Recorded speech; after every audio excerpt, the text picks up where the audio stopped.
Hello everyone and welcome back to All-Gist TV. Good morning, good afternoon, good evening. Anytime you take come across this video, how na dey up so na dey okay. Guys, this video na be come for una so na about Prophet Atiti. E get that information for the Edo people.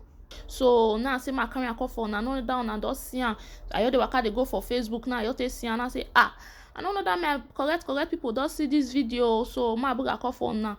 If na never see am, if na never watch am, una watch am, una comment what una think about the video, una like the video. Una know as we dey do am for this channel now, as dey hot now we dey bring am dey call, dey call, you understand? I know that kind of thing. So as the video just dey hot now, say my quick bring am come for una like the video, una comment, una subscribe. Oya now, you get Google or you get water or you get wine. Wanna grab am, wanna to enjoy this video. Yes. Waya bo here, waya bo we, waya to. Emina gbo ama wagbe. Meno chi wan waya edo bagbedo isana wegbe. Emina ya yan gbo mi so ya na yan gbo ya fe kin wariri aye. Iwie do no wekesi. No weki toa. Wa yokba o ori manu wa yeva o ori manu wa mani viedo ma wa meki toa. Ina edu mi wa gbon me edu seva na mani viedo no punso wo ika to si iko no magba iko na ya onu wi o ma yun si na ya onu osi o ma yun si ona edu po obi viedo do bu viedo no na po na ya we gbonu yoba na ya we so. Always say the truth shall set you free. Make him beg a matter. Emi agoi. If you do, if you pack it all, if you find to go can win, if you find it to go can win. Ina do me where abo mi jaji na. Ina do give Facebook ya fe we know there. Iwa aro wa no de na do give Facebook ya fe bene mi Fulani nyo se vetona. Bene mi Fulani nyo se bene nyo se video Nigeria na me na do me pastor ni bono de. Me na do mi ya we enwene Fulani ma mu ya bene ya mi free money ya ye gwalo. Okay kaka po dame e wano wi ya dole bo yina yo. Abo mi ja yina. Oni na gbera.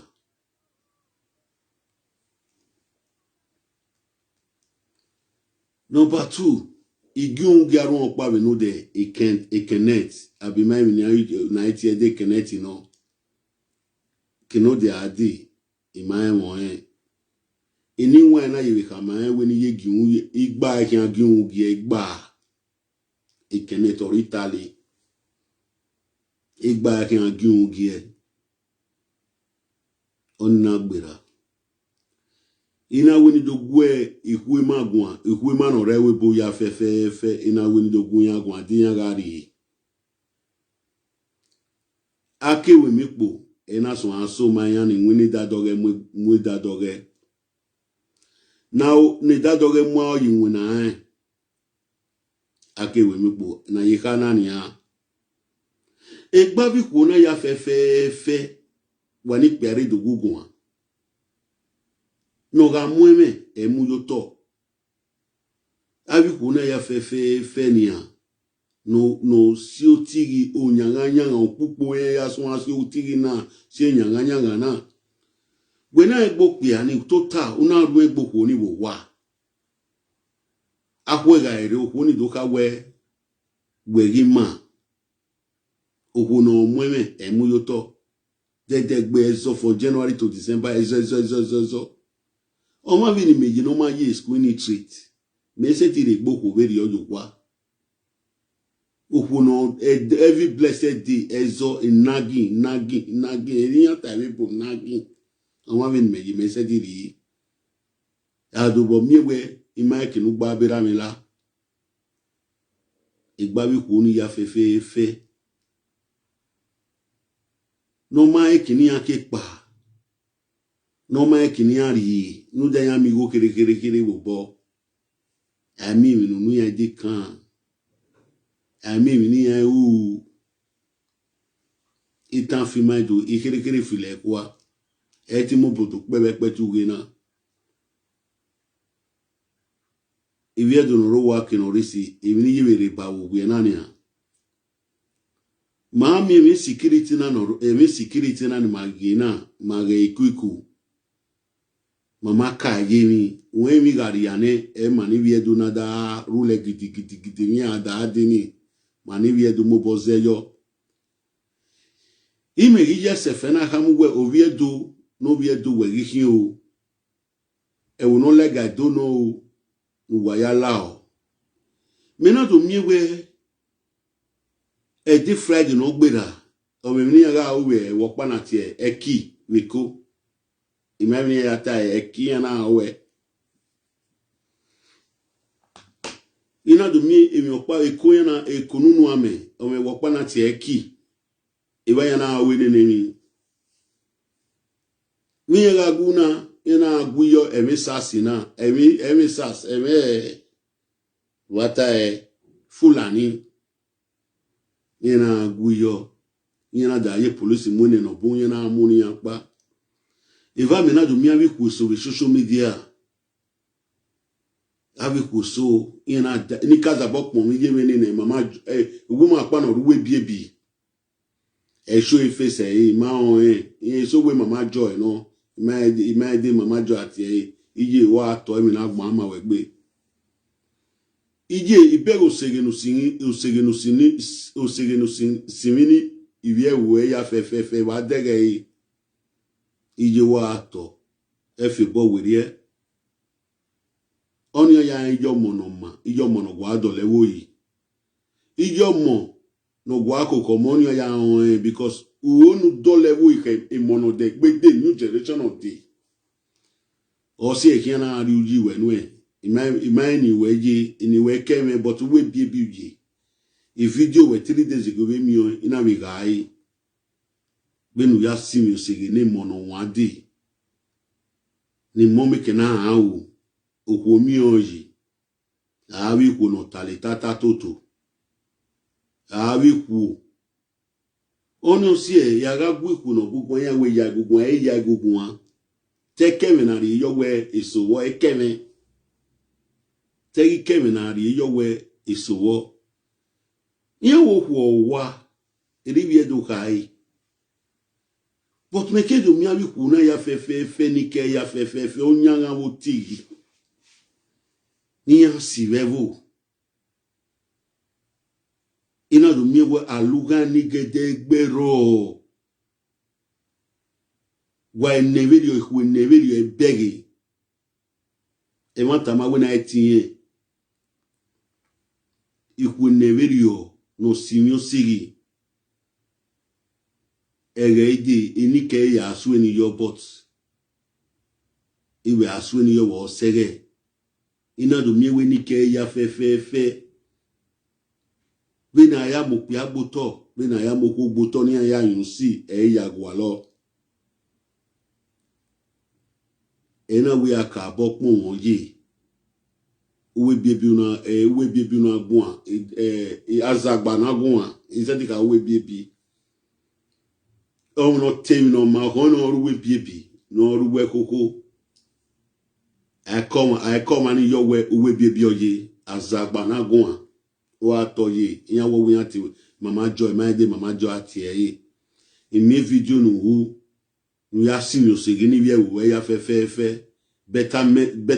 betterness of your people no ya ebe onyanga botigi iwa mi o eti video we je wa to ye adege mana amegbe e ma veri oni iku no se veri iku no ye veri no vibrance invisible no vibrance no gwalekpe no gwali no yanyu si igbepo veri no sise no sigbe no vibrance adege mana ko bokugbe mana so dedegbe awe mano mo ewuria iya seti ka we iya yon iya mosto an hello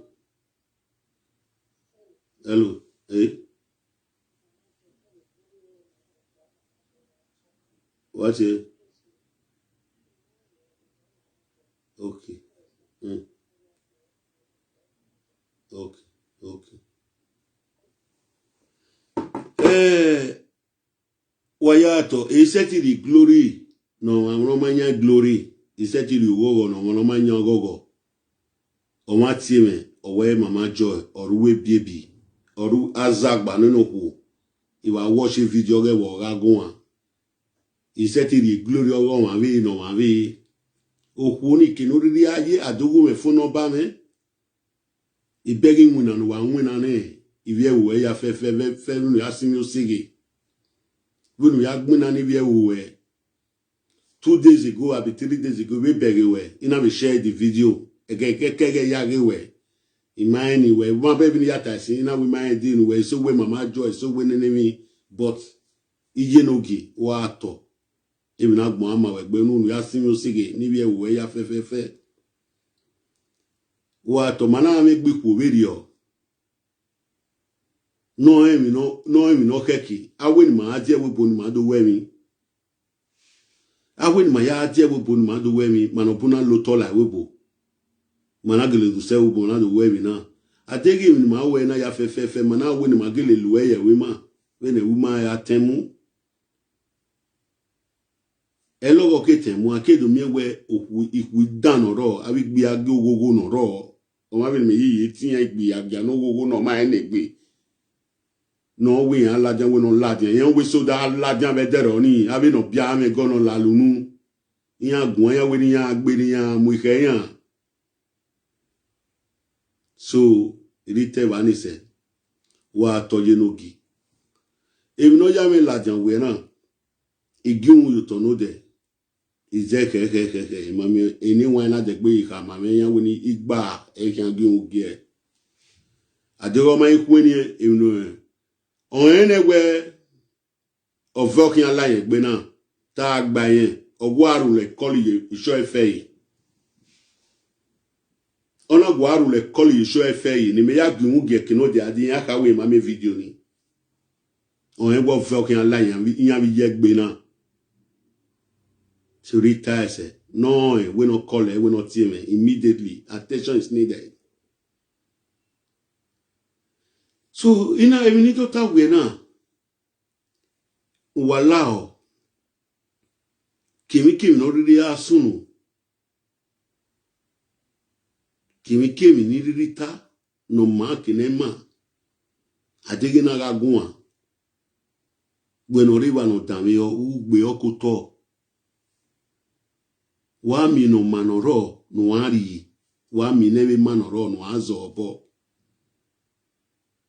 o ma we ni maji edoni mezena e ma ro no zo eseme e ma ro no zo ori ewunu ya o wanana kokimo wanana ze pidgin english no imedola we bona do mi ba wi wa me no buzedo ri ya so an lelian e na do azeven na o wi do se ra me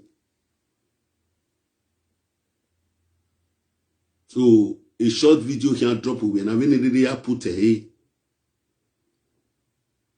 wari ido mi we e wan so yan wetin yan la wala o emi opa ni onitana wa kian gwo magun wa kian wa gwo magun bini meje na offend wa kian gun megun wa igaga ku yan gin wa hunre wa igata gun yan gin wa hunre oke kaka boson na me iwa ya no kaka gun yan gin yan hunre de na bi ya fe wa bega gbon yan be de na ni abi ya egeni ya so la ya la tian ni be agbon yan be de na so egbe weri oni de unu atobo ejo me to be me ade ina ade dogu egun o ma gie me ibege we mi nu ma gba ibege wunyin me nu yin we bo ma gba do mani we me ami won na made mistake me seti we mi no ma gba bon we me right mo ya la ni ogun megu yi uta me we mi ni una e ma o ma we ni meje me gbe mi ni da ti ma gbon o ma we ni me ya tita we gbe bone emi ni ata ya fe oladi me practice me yoto ono si na kam wa ye presenter anything ni radio we gbebo or any video ni mi na show yon me mini so iri ties of we na itu wa ya fe no wa mo boy important wo be ni re pe tu we dogun awe na ni ya e wa no buwe iye ge common thing iye ka yemi but e me ni ta do talo we na areba we mo chauffeur speaker we hin we presenter we hin kugbe kege e ya ta wa ma mi wa present ezo wa present onyanga beti e wa present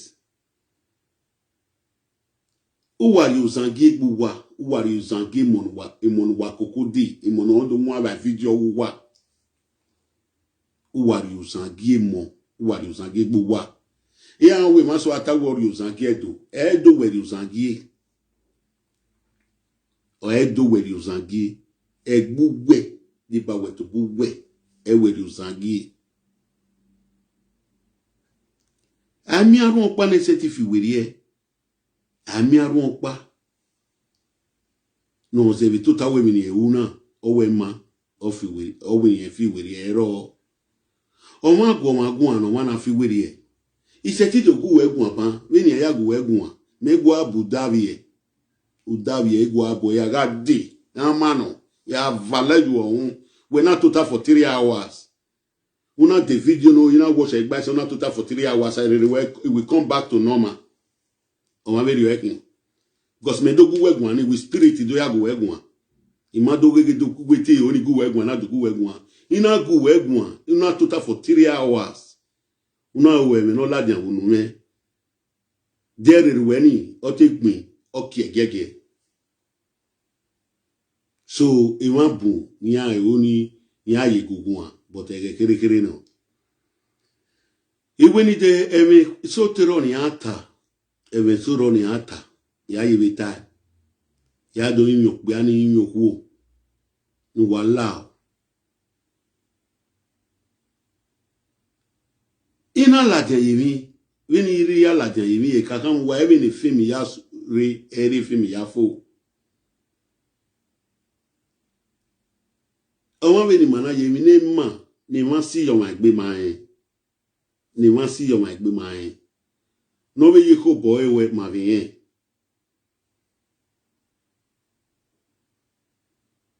no wa si yo ma gbe ma yen no be yiko boy we ma bien no purpose we ma bien so if you do no go me when you no say na ti if you do edo polo o edo polo edo no polo na azikazu do ya fun we edo state mayagun amana gele do mi enveni mayaru we gbe bona manori we gbe bona mana so bo okuku gbe mana gele we ma yike mata ekesi mana we ma yanyi mami aluga gedegbe ara ro ti su pe fa ope a no e no ki ene hiana se ti gba ipi anoro olu iyan luga ipoti ku onoro no ti wina ni aka wina jolo sinu ga le ni yan wu gbe agia ni e jolo so ni oyi do le ni ala social media ijolo si oyiwe ga wina se wupo ori ti ra bi ye wa we na mo mi ame ko oyi ijolo si ni oyi le yan hian ni abi na gwan na de na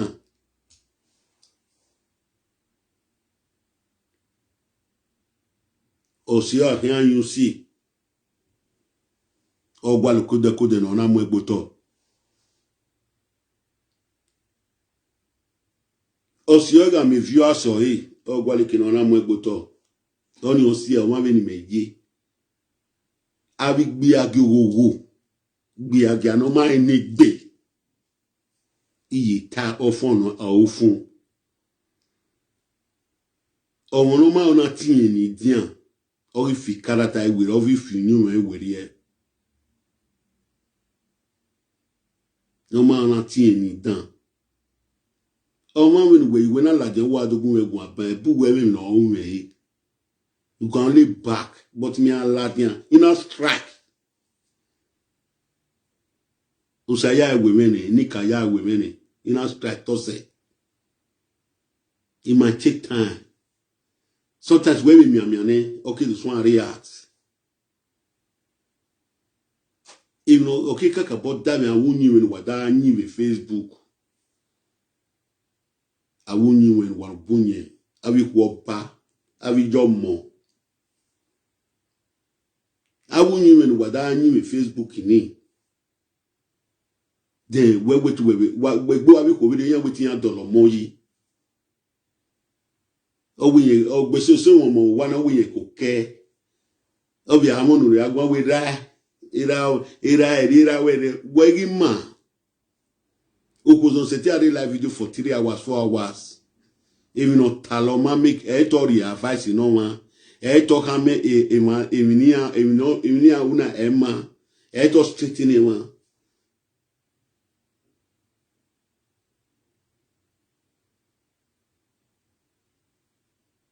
Yeah, we can not temata. I will yo. When it really temata me, he said he will yo because I'm telling you people the truth.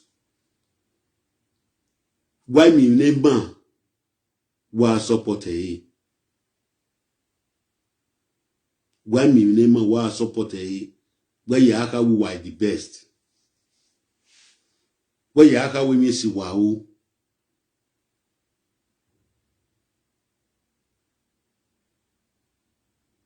Again, emi na da dini. Zewi ikwu wakin. Why nena mo gbege group? Why nena mo nuye gbege group? Wana ahia we oteme. Awunyi menu nyina. Mama mo bola ke ikwu mahin. Adego mani na ijoja nu wa wana ido sola tiyan. Eni wo wa bege mi ma. Wa akpoboyo. Awe na titi edo gun. I wasn't na titi kena gun.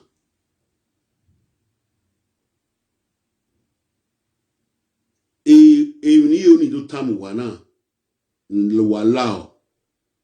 Okay, kaka bo dame gbe so ave ni da chuwa ena.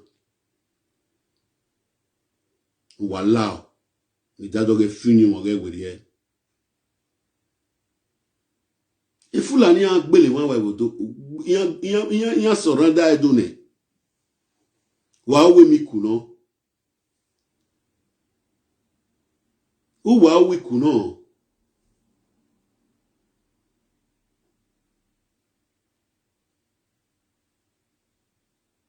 Fon payan je di o Nigeria yan surrender e.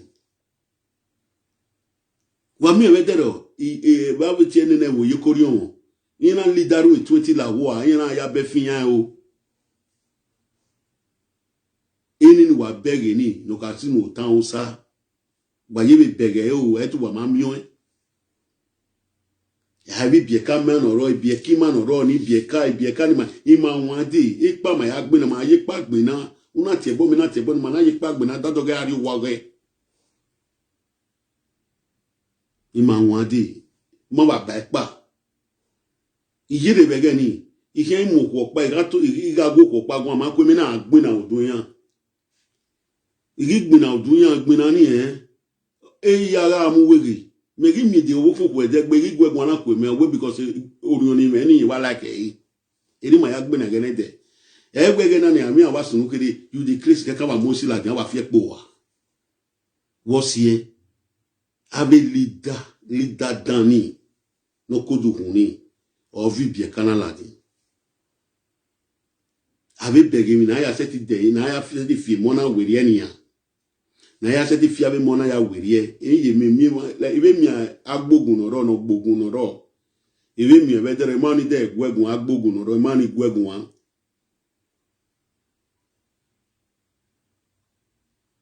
Ibe mi e be dere oni be mo gwa no sunu ori chana mu. Ibe mi e be no ya behave be dere oni ma ni de gwegun na woni wa busy gbe. Ibe mi agbogun oro be dere oni be security edo area bawo yen bi no we agun ae. Ima ni gwegun be no we na ro wedo. Imani de gwegun na wa kayo we emi ya agun aye. et de non vi soki i de la nya do tanya wa mi sa no ko de na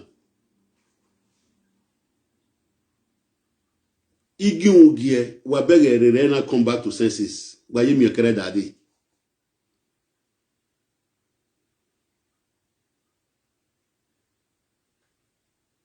gbese ti aru edo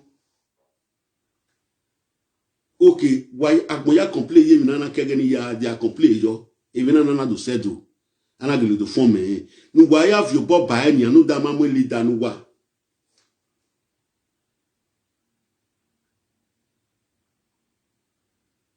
nous avons me dans la nous doit social media ni gbeda ba yan we tan fi ma de digbo agbe o ma èmi ni we ni do kam wa ya fe na èmi o paro no sono me no da me wori on wa o wa ni viedo we na arriva o pia we kin wa mo video ma yo to wa bring a video ma wa mo egbo to wa break a video imerido imi one wa lao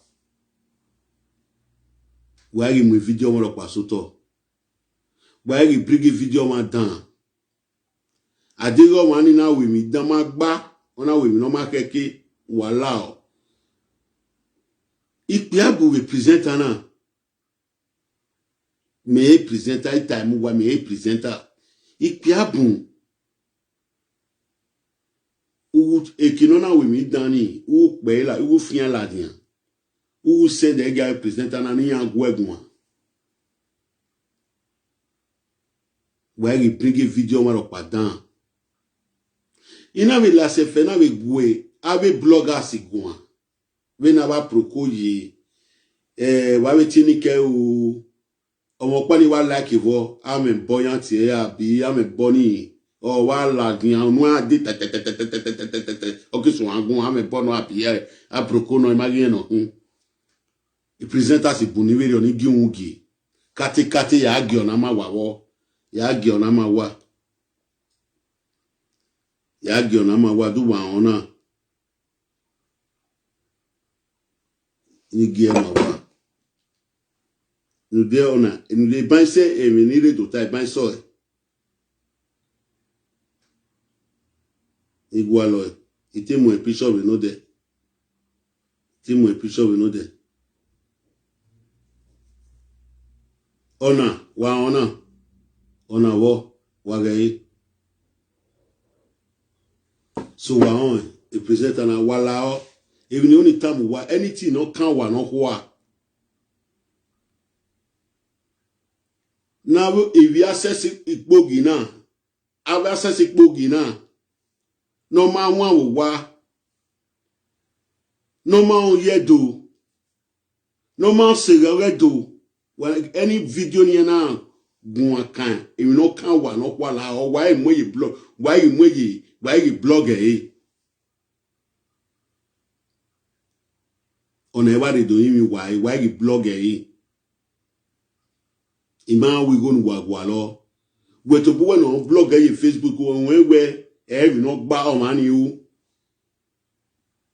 we to bo we no gba o man you but we are blogger ima we view anu wa lo iyan we ama fi don e bien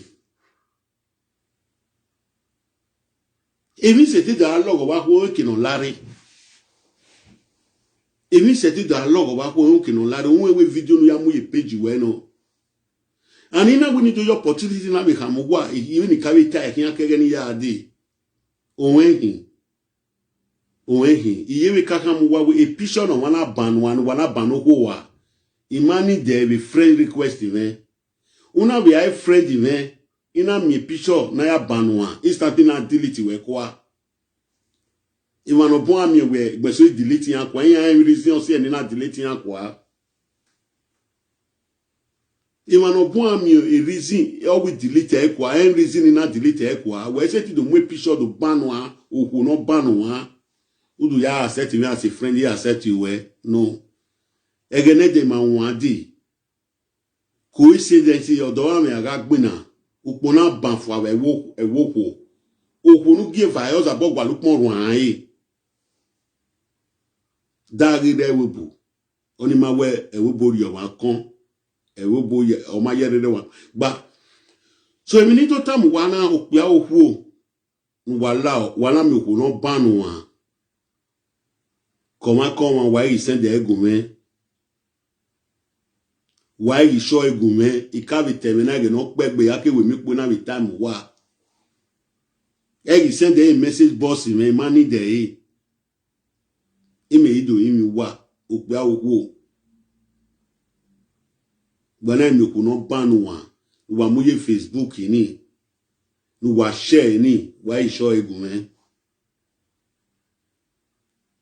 Oma be ni meji oma kini yawa mi gba be mi ri oni. Oma kini yawa mi gba mi ri because o hin.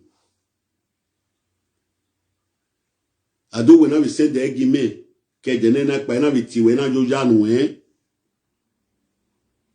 ege dawe gbegbe because he tie no gba no hin imani dey. Una be wo have send me friend request. Igba we ko no ban one ani na be aro he has said to we. E ma so no send me friend request na. Ya ri kina na block he accept o he block e. They he accept that testify me man send me friend request. Yeah, me we matter no.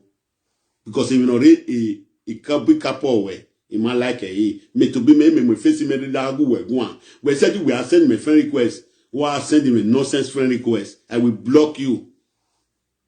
Big so where the imagine winner near. The imagine winner now. Yeah, check it. You have one or profile. Yeah, check it here. Also, it must me we deleting it. Why am not saying now deleting it? If you make a viewer, if you are me, why can't do go along me as a viewer? Who responsible when me ma responsible any treatment but where responsible where to correct me I will no matter where to correct me. So emi bonit filo kwa na meni riri afile kwa una okpe anorewa una okororewa uri wo ya nwa. So ave bloggers like oni ni mula jaban igiun give no there. Igi unge no de ona okay gume okay ogmen gume ina we ni give to tie because a blogger on puro ni mai gbese ya wa lugbe Facebook ke do mi ni ani me wa mo bon wo e ani me wa mo bon abi ni me no wa re me Niger Wash aproko wa weti no pa amempo owe mo be veri oni ni mo me ma je suku ni na mo no je suku ni igwa atie ni yan. Walao ave video be oni nana go wano kwa gwa lao ete erima to bola jando gwema gwa eta dugie na ba sesi kpogi nana gwa la wari show wari moyi wari blogger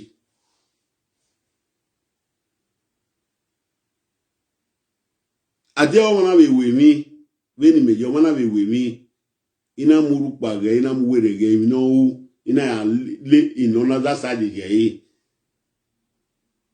ona ye biti me o ina be ge veni ya we mi ni veni wu ya mu me ni veni wu ya mu me awo tomati wo na mu me ina bege o mu me fune iseti be ari boyo e be delete ekwa. So emi ya wa blog where because my our own wa fe gege awa no wa figege o magba we no ku inwuna we for years umuja okpo uvie nwe kwa no way ipan we had to vie nwe Facebook we had to vie nwe kwa Facebook or uvie nwe uda so wa we agogogo o kin ado zea do ya we do boya gwalo we no ku do ya we do o pia na mu otekekan na yin wo tokekan o ma ye favor mama we na do mu Facebook. Ama we na do move Facebook. When a responsible woman, a woman no good responsible. But Facebook ana mu when ya. Facebook ana mu we. We condemn no, we no condemn no. Or wale who copy here with social media. Or condemn no, no get out. Emi mwade gene do kamosi we. Walo kupa mu me ye me ese.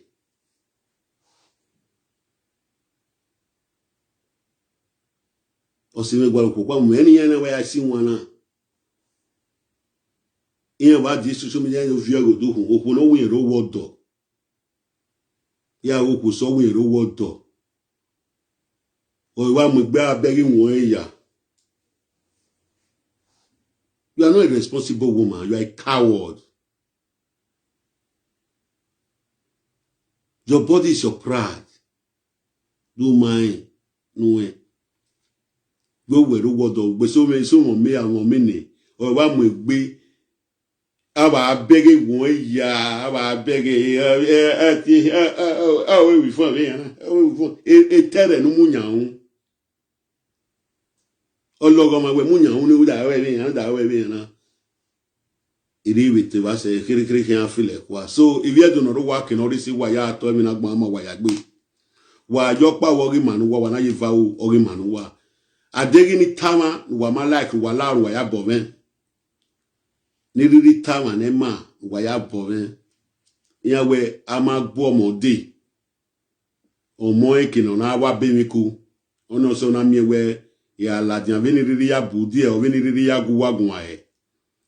Veni me gun akere nani ya una gelewe tota owe gelelo maybe wa we mi no wa we ri wo zewo pe ya owe ri e owe ya we wa ko e oni o se na ri da to e kwa gbon so eso setime la diabania owo no ma mi ni gbe yi e ma tano obo mi ni gbe yi abi e na wa e ma tano adi mi ma se di gbogbo mo de mi na se ti apo ìwọ̀n we o de e won tan gbo gbe mi ni gbe wa ya yen ama we mi ni gbe ne iwe mi o iwe mi ni gbe ne so iye ta se iyan we no so no bia me go no la nu we yan na no we yan go asi won no we yan go ata lo ye ke yan.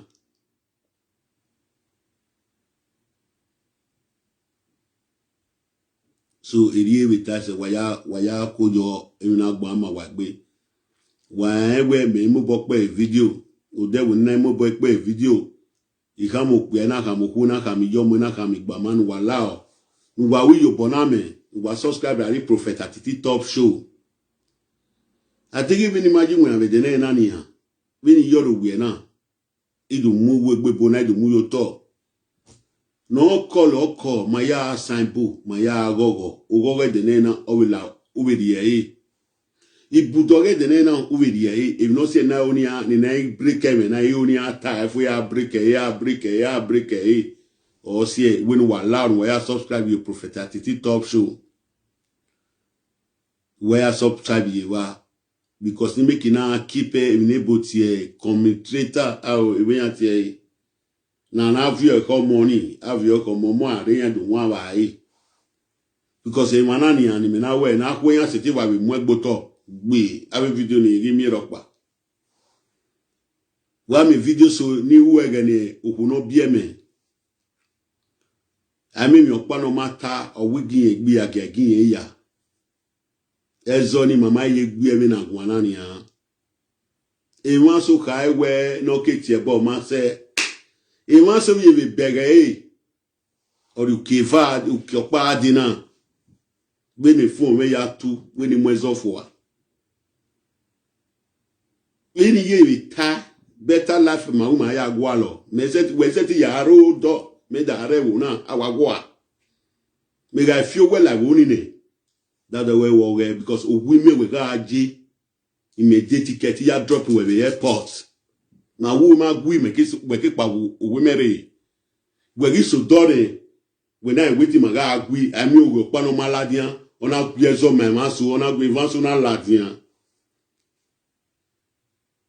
e mani iseti ka wi ya biane beni na ma vigwe yo to ina ma vigwe yo to mani ben wa ma no sunu wa me useni sele lokuni mo pagi p 600 ige ko komea dopia e ozewu ip 600 wa p uru pa e ko komea e ko me to be me dopia pa no seti we o you be a pig madam we ni o you be a pig madam do wo no kino ri ayi wo no latian awe ma so e do papa no we o pe ari wa go be webo o pe ari wa ni ko ego 3 years je vi la webo isun abie ina mo flat me mo pa pay 600 ina mo meri iku komea ipe go wa ko ni meri wa je agboya total Africa shop no ma yan o si gba fa ni ya gbe Africa shop ni me go atori me ni temeri we so even wa ma ni wa gwini eri ologo ma ya lelu wa ya hian wa no gwe eni e ma no si keme kakabo e ma no si keme iyan bege awe boy nwina igati o ma mi mega ti igati ni ka gba se do ya gba se jo na tie de ba na se ni maji e ma so fi we kege ni adi o du kifa adi na ma no si keme ima oni gi muela de live video tinye to biye ori du muela de live video was a set o dafin no kama we timba caliber yin o timba kwani ave na gwana o we 3 months ya ye Nigeria we money me bie me gi tuyan me gi kwani yan i money me so se bie me ye be ka koko ama bio wani damage ni ya damage o baloni asi yen worion ege ga se aga mbia yi ni yeru kun boy ege ga se be ni tana iri ta ami fun pa na asini ari ni na ka we me babo tin ere be do yan tin me yan we di mu ari o wa no kwa na we mo kan mu ari wa no kwa yan to bi yan mu ari wa no kwa wo sege